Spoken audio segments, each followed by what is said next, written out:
আমরা প্রায়ই এই ধরনের পরিস্থিতির জন্য ভারতকে দায়ী করি। কথা সত্য, ভারত তো অবশ্যই দায়ী এবং তারাই সমস্যা তৈরি করে যাচ্ছে। এটা ভাবার কোনোই কারণ নাই যে ভারত আমাদেরকে শান্তিতে থাকতে দিবে। তাহলে আমাদের করণীয় কি? আমরা কি ভারতকে শুধরাতে পারবো? আমরা কিন্তু ভারতকে শুধরাতে পারবো না, আমরা আমাদেরকে পরিবর্তন করতে পারবো এবং আমাদের কর্মপন্থা ঠিক করতে হবে যে ভারতের এই সমস্ত সমস্যা মোকাবেলার কিভাবে আমরা করব এবং তাকে কিভাবে আমরা এই জবাবগুলি দেব, এই সমস্ত সমস্যার সমাধান করব। বাংলাদেশ এবং ভারতের মধ্যে যে সমস্ত সামাজিক ইন্ডিকেটর আছে তার কোনোটাই কিন্তু ভারতের যে যুক্তি যে ভারতে আমাদের দেশের থেকে মানুষজন যায় এবং প্রতি মাসে নাকি 5,000 লোক যাচ্ছে, এটা হলো হেমন্ত শর্মার মানে অভিযোগ। আর এই হেমন্ত শর্মা এবং পশ্চিমবঙ্গ এই যে এই দুটা রাষ্ট্রের কিন্তু এই সমস্যাগুলি তৈরি করে কখন? যখন যেমন পশ্চিমবঙ্গে বিজেপির একটা অনেক দিনের স্বাদ যে তারা ওয়েস্ট বেঙ্গলের ক্ষমতা দখল করতে চায়, কিন্তু শুধুমাত্র ব্যালেন্সড পপুলেশনের কারণে এবং দীর্ঘদিন বামদের শাসন এবং মমতা ব্যানার্জির শাসনের কারণে বিজেপি কিন্তু সুবিধা করতে পারছে না এবং তারা কিন্তু বিভিন্ন কারণে এই সমস্ত দাঙ্গা হাঙ্গামা লাগায় এবং ওই সমস্ত কারণেই কিন্তু পুশব্যাকটা আসে আমাদের কাছে।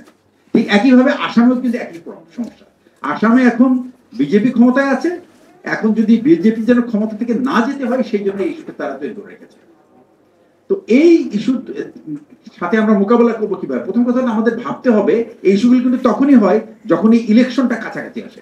সুতরাং আমাদের সরকারকে একটা প্রোঅ্যাক্টিভ কাজ করতে হবে, যে কাজটা আমার মনে হয় যে আমরা আমাদের নিজেদের অন্য ইস্যুতে এত ব্যস্ত থাকি যে এই সমস্ত বিষয়ে পরিকল্পনা করার কেউ নাই। সেকেন্ড পয়েন্টটা হচ্ছে আমরা যদি আমাদেরকে ঠিক করি, অর্থাৎ আমাদের ভিতরে যদি সেই ঐক্যটা রাখতে পারি জাতীয় স্বার্থে এবং আমাদের নিজেদের মধ্যে যদি অবিশ্বাসটা দূর করতে পারি, আজকে কিন্তু যে সমস্যায় এসে আমরা দাঁড়িয়েছি এটা কিন্তু জাস্ট অবিশ্বাস। এই অবিশ্বাসের কারণেই কিন্তু এই অবস্থা যে বিএনপি ইউনূস সরকারের উপরে আস্থা রাখতে পারছে না, ডক্টর ইউনূসও বিএনপির উপরে আস্থা রাখতে পারছে না। এটা কিন্তু একটা it is a matter of confidence, একজন আরেকজনের প্রতি কনফিডেন্স পাচ্ছে না। অথচ আমাদের যদি উদ্দেশ্যটা পরিষ্কার করতে পারি তাহলে কিন্তু এই আস্থার অভাব হওয়ার কথা না। এখানে একটা জাতীয় স্বার্থে যদি আমরা সবাই কিছু ছাড়ি, যেমন বিএনপি একটা বড় দল, তাকে কিন্তু আরো অনেক তার মনটা আরো অনেক বড় করতে হবে এবং তার কোনো কিছুই সে যদি কিছু ত্যাগ করে এটা কিন্তু আলটিমেটলি সে ফেরত পাবে, লং রানে ফেরত পাবে এবং তখনই সে একটা ম্যাচিউর পলিটিক্যাল পার্টি হিসেবে নিজেকে উপস্থাপিত করতে পারবে বা সবার কাছে গ্রহণযোগ্য করতে পারবে। সেকেন্ড হচ্ছে যে আমাদের যে করিডোরের ব্যাপারটা আছে এই বিষয়টা নিয়ে দেশে অনেক বিতর্ক শুরু হয়েছে। আমি একটা উদাহরণ দিব, আমার একটা ব্যক্তিগত অভিজ্ঞতা। আমি যখন ইউএন মিশনে ছিলাম সেখানে রাশিয়াতে দুটো দেশের মধ্যে গন্ডগোল, একটা হলো আবখাজিয়া এবং জর্জিয়া। আমি এটা কেন বলছি, এটা একটা সমাধান, মানে এই ধরনের রোহিঙ্গা সমস্যা বা এই ধরনের পুশব্যাক সমস্যা যদি হয় তাহলে এটা সমাধানের কিন্তু দুইটা উপায় আছে। একটা হলো আপনি কূটনৈতিকভাবে সমাধান করেন, আর একটা হলো সামরিকভাবে সমাধান করেন। আমাদের কাছে সবচেয়ে গ্রহণযোগ্য পন্থা হলো কূটনৈতিক সমাধান। কিন্তু কূটনৈতিক সমাধান তখনই আসবে যখন প্রতিপক্ষ আপনাকে দেখবে যে আপনি সামরিকভাবে অত্যন্ত স্ট্রং, আপনার সেই মানসিকতা, এটা কিন্তু শুধুমাত্র সাইজের ব্যাপার না যে দেশ বড় হইতে হবে তা না, কিন্তু এইটা তার সামরিক শক্তিটা কতটুকু লিথাল, যেটাকে বলি আমরা, কতটুকু আক্রমণাত্মক, কতটুকু ধ্বংসাত্মক হইতে পারে, এই সিগন্যালটা আমাদের প্রতিপক্ষকে দিতে হবে। তাহলেই শুধুমাত্র তারা ওই কূটনৈতিক সমাধানটা গ্রহণ করবে। তো ওই সমস্যা হলো কি, রাশিয়ানরা জর্জিয়ানদেরকে একেবারে একটা নদী পর্যন্ত ফেলে তাদের জন্য একটা কুশল একটা জায়গা তৈরি করে দিয়েছে। এখানে আফগানিয়ানরা ওটা আরেকটা মানে ট্রাইব, তো তারা যেন সেখানে তাদের স্বাভাবিক জীবন যাপন করতে পারে। তো বাংলাদেশ সরকারকে আমি বলবো না যে এই ধরনের কোনো অপশন, বাট এই প্রস্তুতিটা নিজেদের মধ্যে রাখতে হবে। যদি আমাদের কূটনৈতিক সমাধান ব্যর্থ হয়, আমরা তো যুগের পর যুগ তো আমরা এই সমস্ত রোহিঙ্গা শরণার্থীদেরকে নিয়ে তো আমরা বসবাস করতে পারবো? এটা আমাদের জাতীয় নিরাপত্তা প্রশ্ন, বিরাট প্রশ্ন। সুতরাং এইখানে আমাদের সেই সামরিক অপশনটা তৈরি রাখার জন্য আমাদেরকে সেই প্রস্তুতি, এবং এটা কে করবে? এটা একটা সরকার এবং সামরিক সশস্ত্র বাহিনীর মধ্যে যারা আছেন তাদের একটা সম্মিলিত প্রয়াস।